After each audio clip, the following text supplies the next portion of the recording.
Vamos estar nessa noite falando, caminhando para Nova Canaã, para a nossa Canaã. Nós temos feito, fizemos curso do Homem ao Máximo, e foi um tempo muito precioso, e uma lição que falou muito ao meu coração foi essa mensagem, caminhando para a nossa Canaã. Sabemos que o povo de Israel, eles tiveram uma jornada de 40 anos. Era uma jornada de 3 meses apenas. Saíram do Egito, eram escravos, ficaram 430 anos escravizados pelo povo dos egípcios e foram libertos por Deus. E eles saíram, rumo a Canaã, mas era um caminho de 3 meses.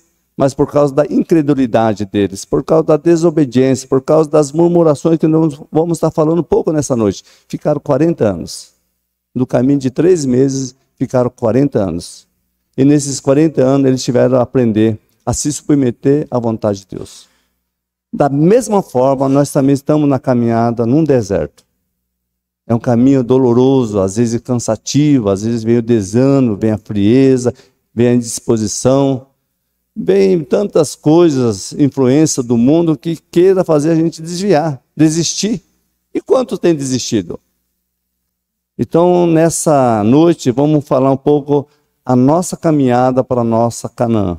Canaã, o céu celestial. Abre sua Bíblia em 1 Coríntios, capítulo 10, do 5 ao 11.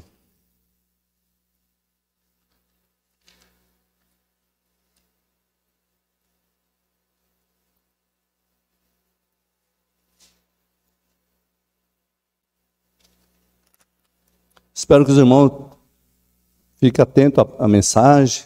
Depois vocês podem estar discorrendo os textos a mais na sua casa, Mas nesse momento eu gostaria de pedir que vocês fiquem atentos à palavra aqui nessa noite. Prometo que não vou alongar muito. Nós vamos terminar, não vamos passar das 10 para as 9.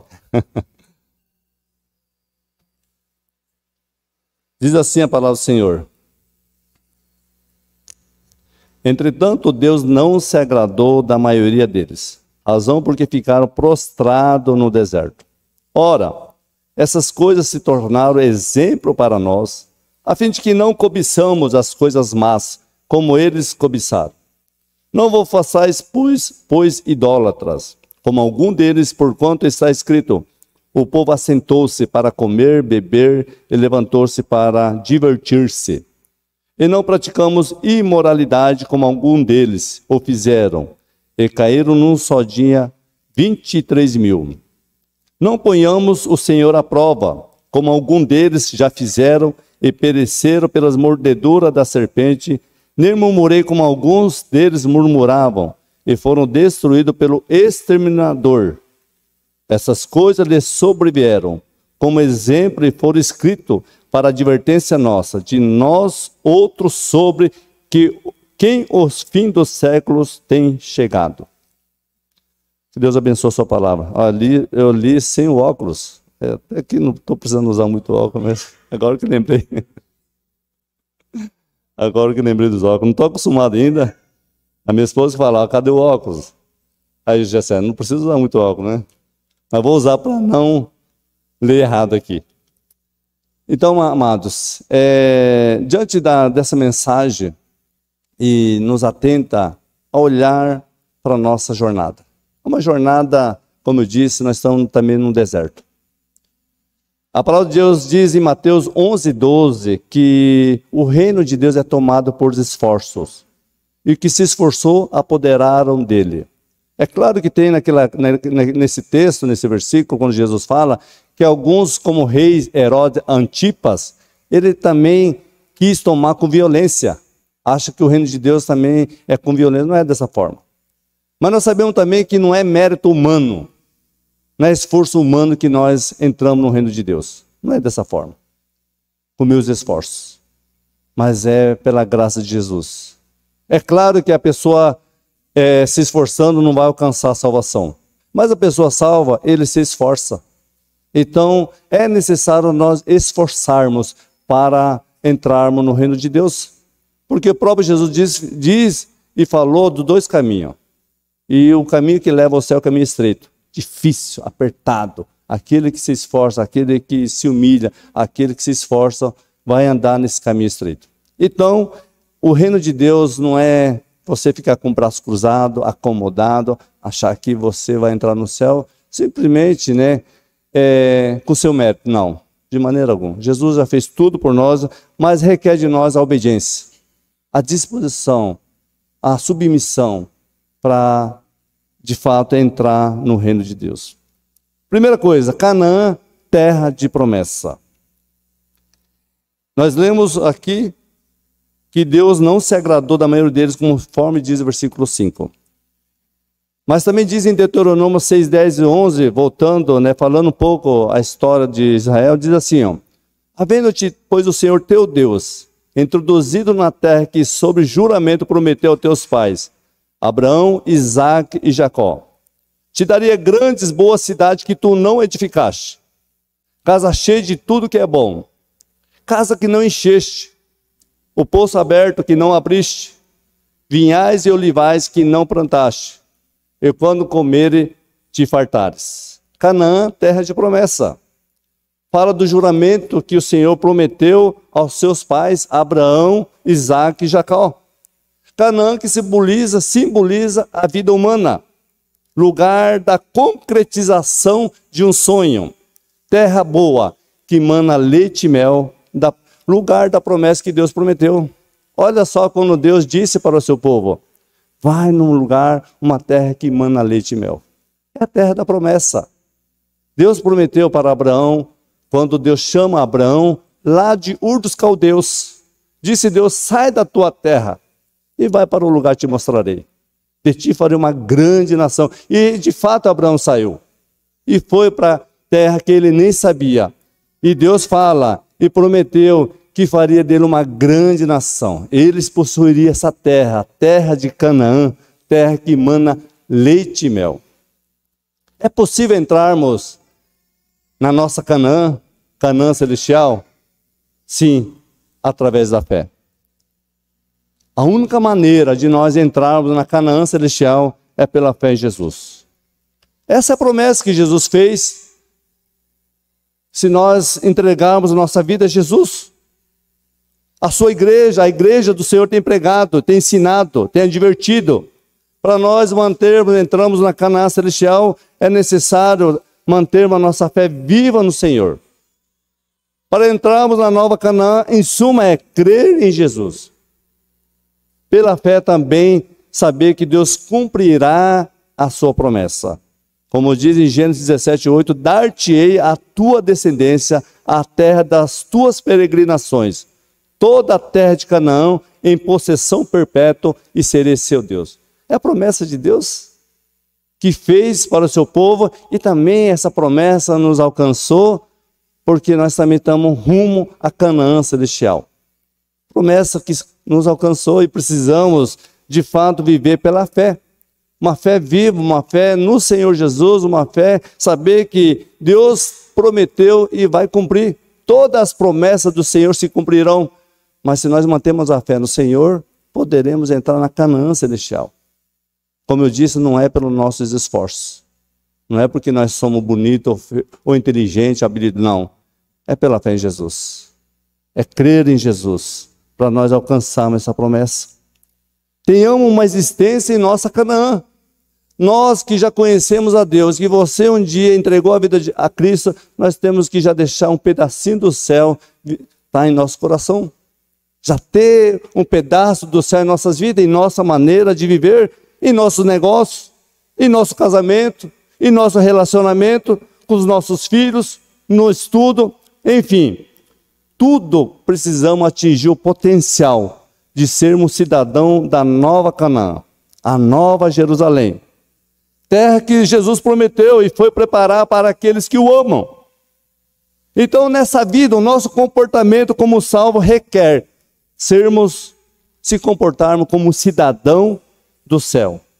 Uma vida prática na semelhança de Cristo, conforme diz em Gálatas 3:29. Se sois de Cristo, também sois descendente de Abraão, segundo a sua promessa. Se nós, como salvos, nós temos que já viver como salvo nessa terra. Se nós, como diz em Gálatas, se sois de Cristo, também sois descendentes de Abraão, herdeiros segundo a promessa. Então, nós somos filhos de Abraão pela fé. Somos de Cristo. Nós temos que aguardar a promessa de Jesus. O próprio Jesus disse em João 14:1, não se preocupe, não se turbe o vosso coração, credes em Deus, crede também em mim, que na casa do meu Pai há muita morada. Se não fosse assim, vou-lo teria dito, pois vou preparar o lugar, e quando preparar, voltarei. Para onde estiver, vós estareis comigo. E disse o Tomé para Jesus, Senhor, não sabemos onde é esse caminho. Jesus disse, eu sou o caminho, a verdade e a vida. Ninguém vai ao Pai, a não ser por mim. Olha a promessa de Jesus já fez para nós. Canaã celestial. Então nós já temos que viver esse pedaço do céu em nossas vidas. Não podemos viver alguém que diz que foi salvo, mas viver como o mundo vive. Não podemos. Temos que ser uma nação santa, povo de propriedade exclusiva do Senhor. Nós somos a propriedade do Senhor, então temos que viver como salvos, sal da terra, luz do mundo. O que poderia impedir para nós entrar na nova Canaã? Conforme nós lemos aqui no versículo 5 do 1 Coríntios, do nosso texto, entretanto Deus não se agradou da maioria deles, razão porque ficaram prostrados no deserto. Deus não se agradou deles, da maioria deles. Razão porque ficaram prostrados no deserto. Alguns do povo de Israel não conseguiram entrar na Canaã.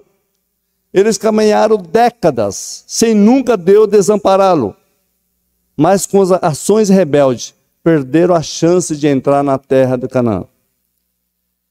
Uma terra que emana leite e mel. Conforme nós lemos em Deuteronômio, eles não plantaram nada. Eles não edificaram casa, nada. Eles não fizeram nada. Estava preparado para eles. Deus falou, conquista a terra, está tudo pronto. Já tem oliveira, já tem vinha, já tem casa pronta, já tem plantações. É só vocês usufruir uma terra que emana leite e mel. Mas eles não puderam entrar. Por causa da desobediência. Por causa da rebeldia. Eles não experimentaram essa bênção celestial. A bênção do Senhor para a vida deles. Conforme diz Hebreus 4, 1-3. Temamos, portanto, que sendo nós deixado a promessa de entrar no descanso de Deus, suceda parecer que algum de vós tenha falhado. Porque também nós foram anunciadas boas novas, como se deu com eles. Mas as palavras que ouviram não lhe aproveitou, visto não ter sido acompanhado pela fé naqueles que ouviram. Nós, porém, que cremos, entramos no descanso conforme Deus tem dito. Assim jurei na minha ira, não entrarão no meu descanso. Embora certamente as obras tivessem concluído desde a fundação do mundo. Essas coisas foram escritas, por exemplo, para nós. Temamos. Essa mesma palavra que foi pregada há 3.300 anos para o povo de Israel. Há 3.300 anos que Deus libertou o povo de Israel. E eles pereceram no deserto. E Deus deixou esse exemplo para nós, para que nós não cometamos os mesmos erros que esse povo cometeu. Eles morreram no deserto. Não que Deus quis matar eles, mas por causa das suas ações. As razões por que muitos serão impedidos de entrar na nova Canaã. Vamos ler o versículo 6 novamente?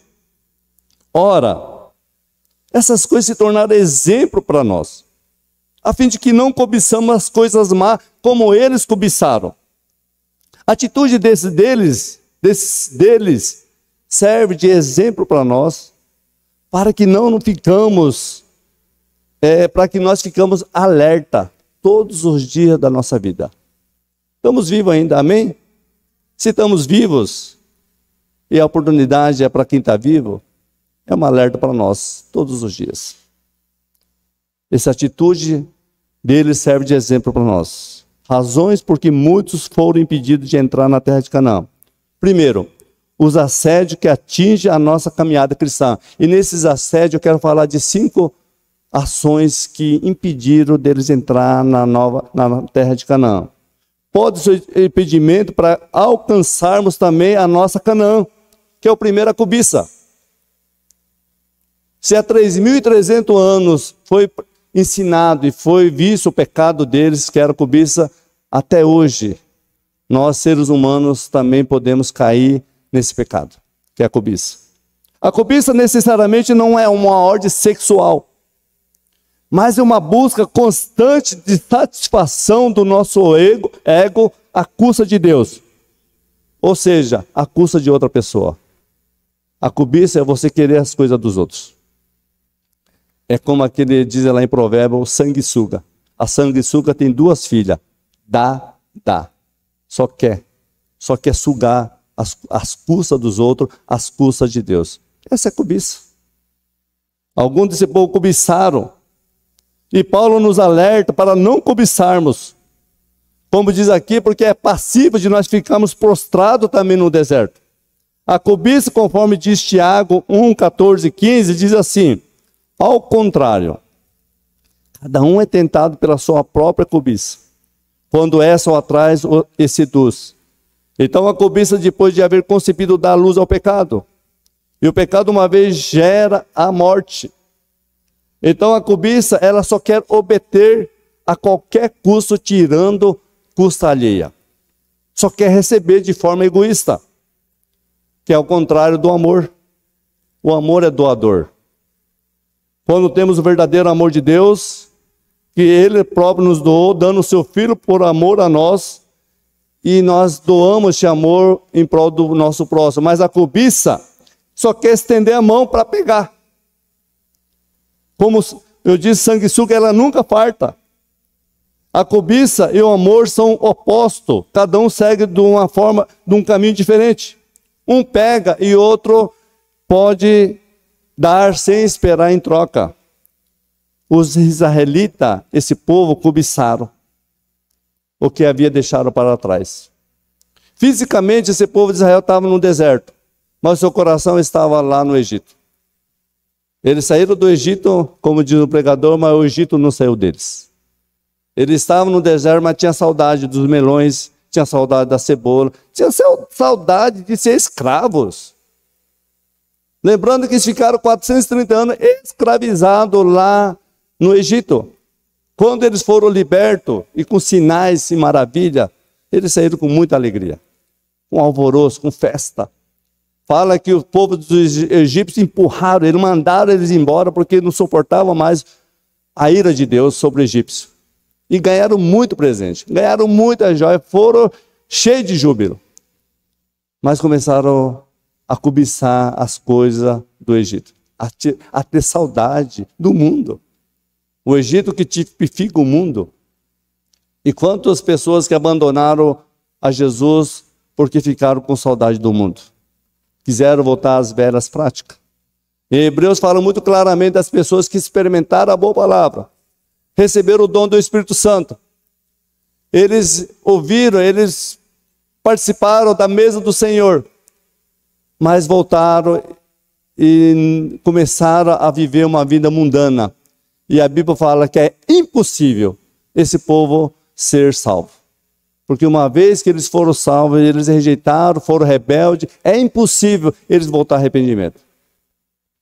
Então, amados, olha o cuidado que nós temos que ter quando nós cobiçamos as coisas do mundo. Cobiçamos as coisas dos outros. Queremos as custas alheias, viver nas custas alheias. Não podemos. Nós temos que permitir que o amor de Cristo derrame no nosso coração. Como muitos, às vezes pode estar na igreja, o corpo, mas o pensamento, o coração é totalmente nas coisas deste mundo. Mais amigo dos prazeres do que de Deus. E quem quer ser amigo do mundo constitui-se inimigo de Deus. É perceptível, amado, quando somos dominados pela cobiça. Quando nós queremos satisfazer a custa dos outros. Ao contrário do amor.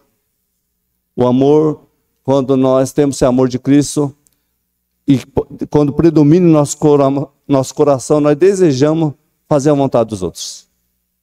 Mesmo que seja um sacrifício, mas o amor tudo suporta. Nós queremos pagar um preço pela vida das pessoas porque nós amamos. Isso é amor. Mas a cobiça, ao contrário, você só quer receber e não quer dar. Há muito exemplo de cobiça, mas tudo é pecado. e são ações que podem impedir de nós entrar na nova Canaã. Segundo, amados, as nossas vontades predominando mais do que Deus. No versículo 7. Não façais, pois, idólatras, como algum deles, porquanto está escrito: o povo assentou-se para comer e beber, e levantou-se para divertir-se. A nossa vontade predominando mais do que Deus. Paulo nos alertou em Gálatas 5:17, porque a nossa carne milita contra o Espírito e o Espírito contra a carne, porque são opostos entre si, para que não façam o que porventura seja do vosso querer. Nós lemos na quinta-feira sobre isso, que nós devemos andar no Espírito. E se nós deixarmos o Espírito Santo encher nosso coração e andar no Espírito, nós não vamos satisfazer a vontade da carne. E é uma guerra do Espírito contra a carne. É uma luta. E sempre a carne quer fazer que nós fazemos a vontade nossa, e não a vontade de Deus. E aqui nós vemos que, segundo ações que impediram desse povo entrar na Canaã, foi a idolatria. Idolatria é interesse acima do nosso Deus. É um impedimento, foi outro impedimento desse povo entrar em Canaã, que é idolatria. Idolatria é o sistema que criamos, damos maior importância a qualquer outra coisa do que Deus, se tornando ídolos. E ídolos, tudo que pode tomar o lugar de Deus, que pode ser poder. Poder, você está no controle de tudo. Prestígio, estudo, dinheiro. Domingo passado foi falado muito sobre dinheiro. O Deus Mamon, quando você atribui, você dá valor ao dinheiro e não a Deus. Amor ao dinheiro. Negócios, quando você prioriza os negócios mais do que Deus. Religião, quando a pessoa é religiosa, fanático, e briga por causa de religião, por causa de alguma ideologia. Popularidade, a pessoa ser popular, a pessoa quer estar no status, quer estar sempre nas manchetes. Tudo que toma o lugar de Deus. Em Romanos 1, 23 diz assim, ó: porquanto, tendo conhecimento de Deus, não glorificaram como Deus, nem deram graças, antes se tornaram nulos em seus próprios raciocínios, obscurecendo-lhe o coração insensato.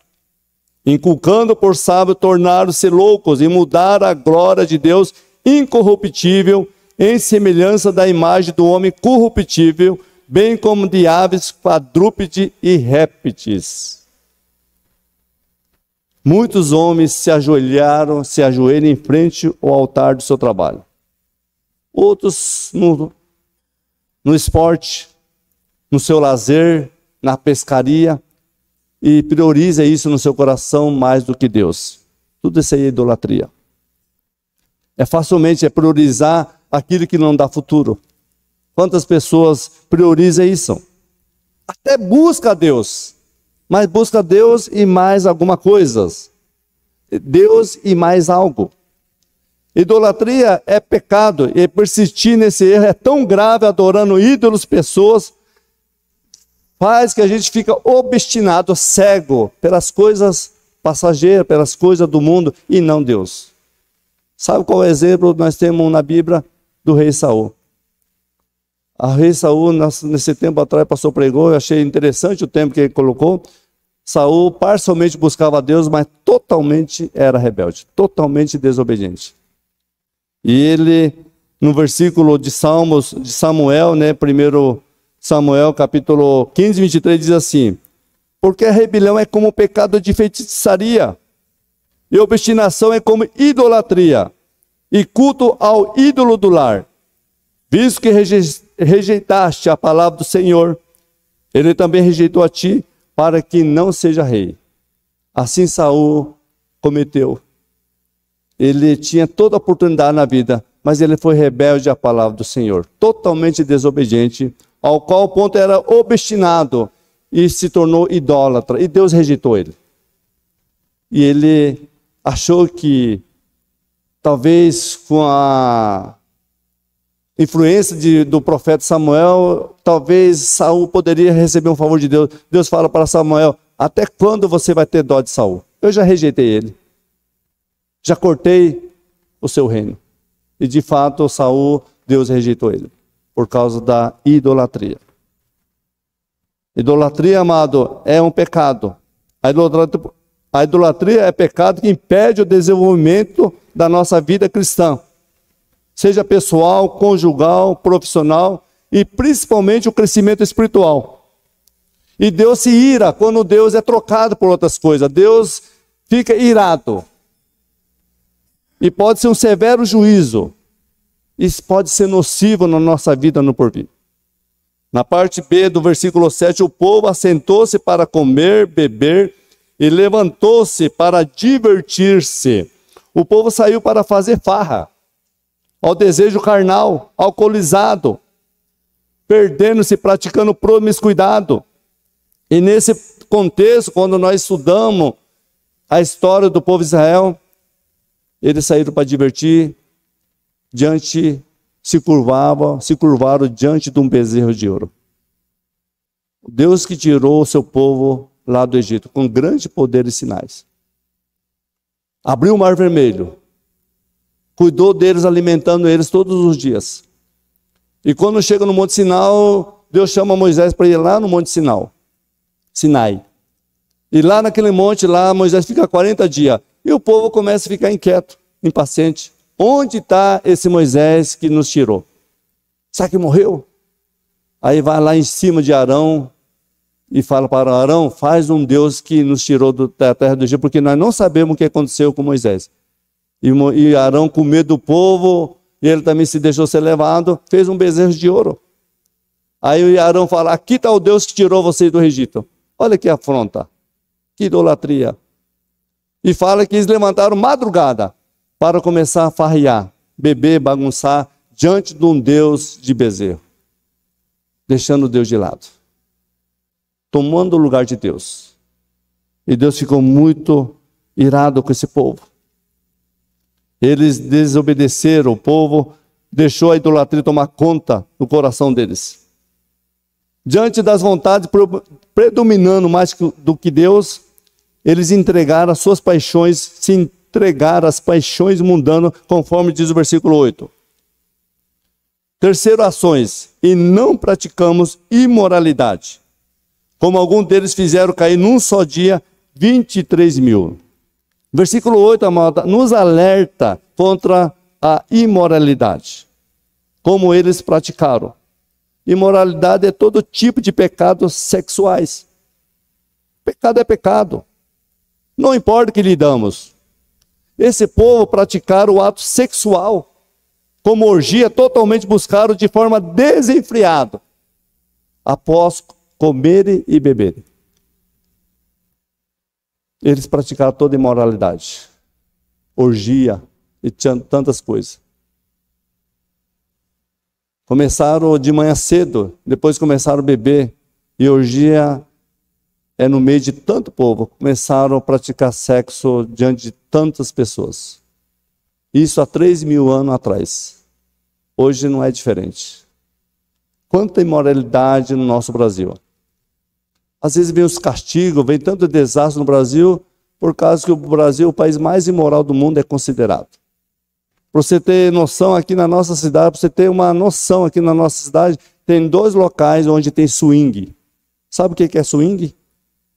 Encontro de casais, troca de casais. O valor de cada pessoa integrante que vai no swing, que eu fiquei sabendo, é R$600 por cada pessoa. E aqui tem 2 locais que a gente ficamos, as notícias vêm que tem 2 locais onde se encontra troca de casais, swing. Essa é a imoralidade. Aqui em Lucas do Rio Verde, imagina no restante do nosso país. Coisa que a gente nem sabe também. Isso aconteceu naquele povo lá que levantou-se para divertir diante de tantas orgias. Então, esse povo, eles foram prostrados no deserto com esses paixões, apetites sexuais que são mortais. Que fala aqui na parte B que num só dia morreu 23 mil pessoas. Deus ficou muito irado. E naquele dia morreu 23 mil pessoas por causa da imoralidade. Quantos jogaram o seu casamento por causa disso? Por causa da imoralidade? Quantos casamentos que foram destruídos por causa da imoralidade? Quantas famílias destruídas por causa da imoralidade? Quantos negócios que as pessoas perderam por causa da imoralidade, por causa das fraquezas carnais, que são tendências pecaminosas? Por um momento de prazer que se tornou um eterno tormento, destruição da sua vida, por causa da imoralidade. Esse povo morreram no deserto, jamais entraram na terra prometida. Já em nosso dia, amados, muitas pessoas morrendo também num deserto pessoal, então têm perdido as bênçãos do céu, sendo que jamais foi o plano de Deus para a vida das pessoas. Deus não queria destruir esse povo no deserto, Deus queria que eles entrassem na terra de Canaã. Não era o plano de Deus para eles morrerem no deserto, mas o seu pecado os sucumbiram, as suas fraquezas, a imoralidade, sucumbiram eles. E nunca foi o plano de Deus para destruir o povo, nem no passado, nem no presente, nem no porvir. Deus quer que o povo se arrependa, e Deus quer que nós entramos no céu, que nós entramos na nossa nova Canaã, mas requer isso obediência. Requer isso você matar o seu eu, deixar as práticas que não agradam a Deus. Esse povo morreu num só dia, 23 mil, por causa da ira de Deus. No versículo 9, diz assim: ações que impediram desse povo entrar na terra de Canaã. Não põe o Senhor à prova, como algum deles fizeram e pereceram pelas mordeduras da serpente. Você pôr Deus à prova é como você brincasse com Deus. Um alerta se estamos pondo Deus à prova ou não. Esse povo pedia sinais, desprezando tudo que Deus tinha feito com tantos poderes e sinais. E mesmo assim estava duvidando ou ignorando Deus, ignorando os seus feitos. Quando Jesus estava na cruz do Calvário, estava morrendo pelos nossos pecados, um ladrão falou para Jesus: desça da cruz, para que creiamos no Senhor. Isso é pôr Deus à prova? O outro ladrão fala: você nem sabe o que está falando. Esse mal nenhum fez, nós merecemos. Quando nós estamos andando na estrada, e nós ultrapassamos no local que não podemos ultrapassar, na faixa contínua. Mas antes nós pedimos para Deus: Deus abençoa a minha viagem. É pôr Deus à prova. Satanás chega até Jesus e fala assim: atira-se nessas pedras, porque Deus dará aos seus anjos, ao teu respeito, para te guardarem. Aí Jesus fala para Satanás: não tentará o Senhor teu Deus. Nos negócios, quando nós fazemos negócio, quando nós passamos os outros para trás e nós pedimos: Deus abençoa os meus negócios, abençoa o meu trabalho. Mas nós, se somos desonestos com as pessoas, é pôr Deus à prova. E esse povo colocava Deus à prova, pedia sinais, pedia ajuda a Deus e praticava todo tipo de rebeldia. Isso é pôr Deus à prova. Você já pôs Deus à prova? Nos negócios, nas atitudes? Depois rogando a Deus misericórdia, bênção a Deus? Ações que ofendem o nosso Criador quando pomos Deus à prova. Como que ele pedisse que ele faça o contrário à sua vontade, ao seu caráter. O mesmo pedindo salvação por outros meios, menos por meio da cruz. A salvação é por meio da cruz, amado. É nós matar o nosso eu, é renunciar todo dia. Tomar a cruz todo dia e ir até Jesus. É matar o nosso eu todo dia. Esse é o meio da salvação. O símbolo dos cristãos é a cruz de Cristo. É nós olhar para a cruz de Cristo, que Ele fez tudo por nós. Foi suficiente. Mas nós queremos salvação por outros meios. Esse é pôr Deus à prova. Buscar a Deus conforme os nossos interesses. Nós não podemos fazer um culto para agradar pessoas. Nós temos que fazer culto para agradar a Deus. Nós não podemos querer massagear o ego, passar a mão na cabeça das pessoas se a pessoa tem cometido pecado e vivendo em pecado. Às vezes faz uma coisa aqui, fora fazendo outra coisa. Isso é tentar Deus.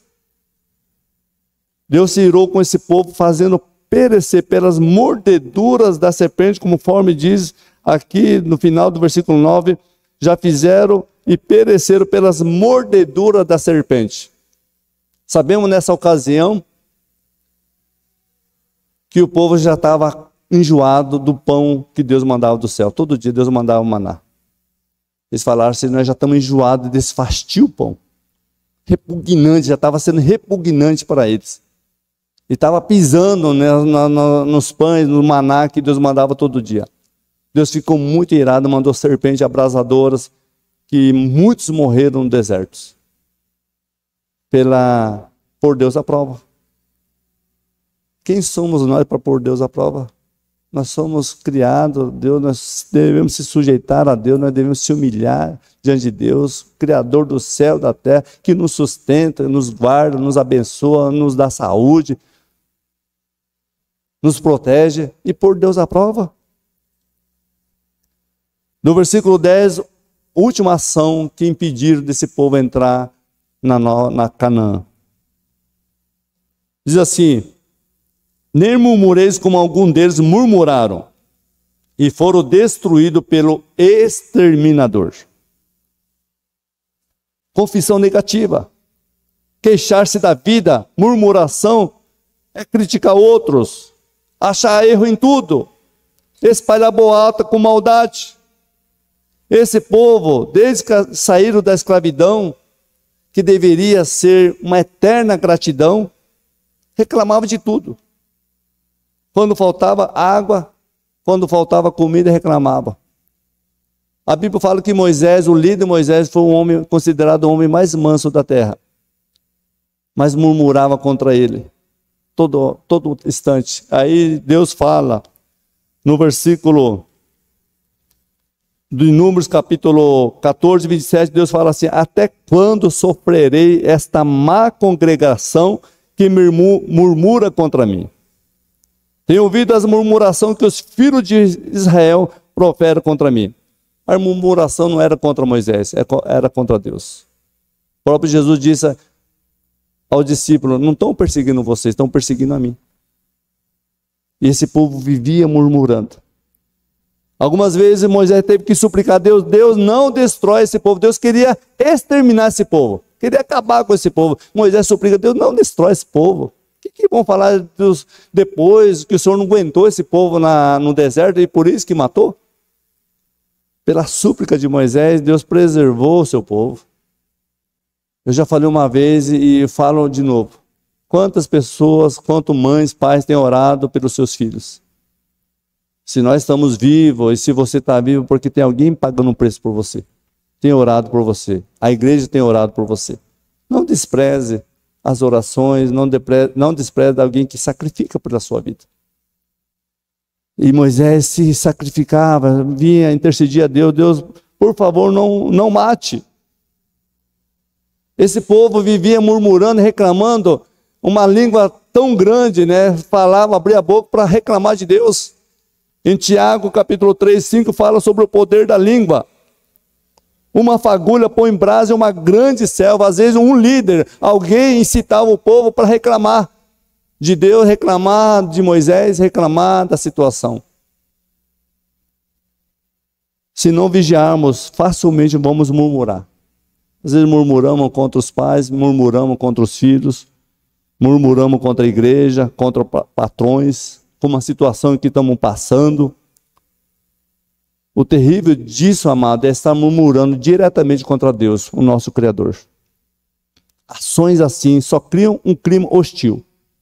Esse povo foram impedidos de entrar na terra prometida, como diz no versículo 10. Foram destruídos pelo exterminador por causa da murmuração.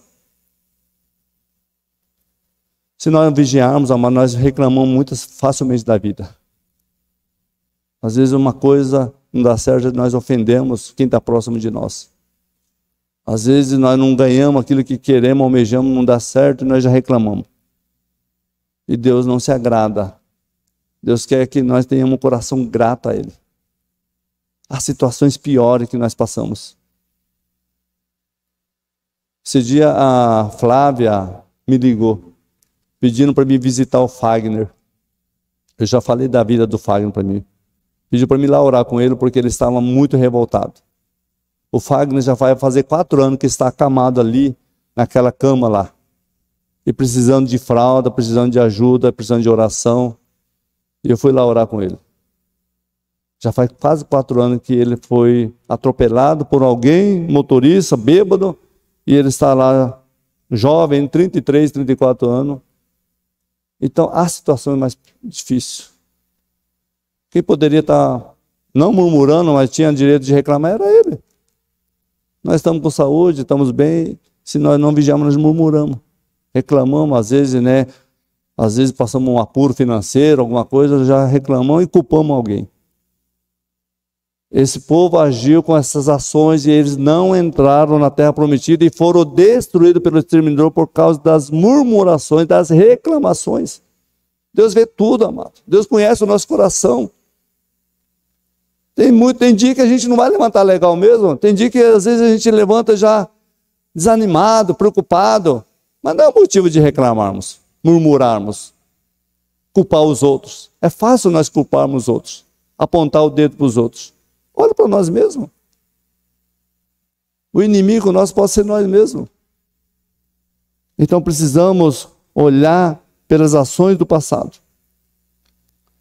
No versículo 11, para nós finalizarmos, diz assim: essas coisas lhe sobrevieram como exemplo e foram escritos para advertência nossa, de nós outros, sobre que o fim do século tem chegado. Essas ações do passado, mas servem de exemplos para que não sucedam as coisas piores para nós. Foram escritos para advertência nossa, pois o fim está chegando. Por isso a igreja do Senhor, a igreja de Jesus está pregando, alertando sobre os perigos iminentes em nossa volta. Olha o mundo como está. Como está o mundo e os acontecimentos em nosso redor. Nós temos presenciado, não faz muito tempo, nós presenciamos a pandemia. Milhões de pessoas morreram na pandemia. Parece que depois da pandemia o mundo ficou pior. Não sei se vocês percebem isso, mas o mundo ficou pior depois da pandemia. Poderia as pessoas se alertar mais e se aproximar mais de Deus, mas o mundo ficou pior. As pessoas estão mais frios, distantes de Deus.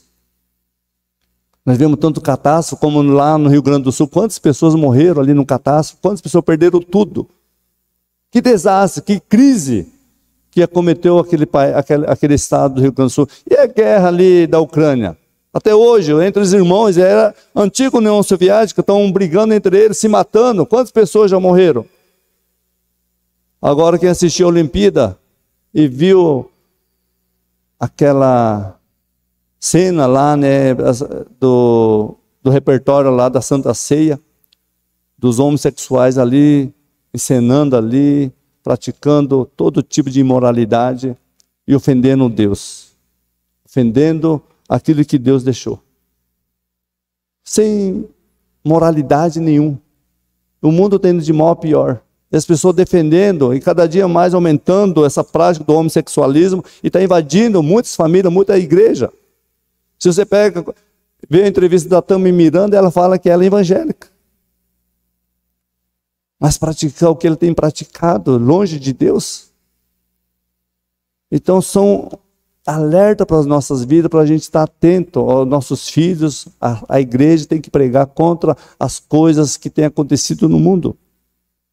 Diante de maus exemplos como esse, nós precisamos se aproximar de Jesus com o coração disposto a ter uma mudança de vida. Mudança no coração, mudança na mente, mudança no pensamento. Nós devemos ser dirigidos pelo Senhor, cheio do Espírito Santo. Dar lugar ao Espírito Santo para que nós possamos entrar na nossa nova Canaã. Entrar no céu, amado, requer um coração limpo, coração transformado, purificado. O lugar que Deus preparou para nós, o lugar de descanso eterno, o lugar da sua habitação. Se nós estamos vagueando neste mundo, mas não desfiando pelo pecado como esse povo, E por isso que esse povo não puderam entrar na terra prometida por causa do pecado. Mas sejamos perseverantes. E perseverança é daqueles que obedecem a Deus. Daqueles que vivem em total dependência de Deus. Sabemos que o nosso Jesus nos amou até o fim. E Ele quer mudar nosso coração para que nós possamos se aproximar dEle com um coração sincero, limpo, voltado a Ele. Não viver no pecado, não se conformar com este mundo. Esse povo não entraram na terra prometida por causa da incredulidade. E que em cada coração nosso haja uma fé viva, uma fé acesa, uma esperança viva no Senhor. Deus tem preparado a sua igreja e Deus vai logo virá. Não tardará a sua promessa. Logo Ele virá. Talvez algum pode falar, mas está demorando demais. O Vanessa falou uma coisa muito interessante ontem, eu achei legal. Antigamente as pessoas queriam a volta de Jesus, tinha medo da volta de Jesus, porque poderia pegar desapercebido.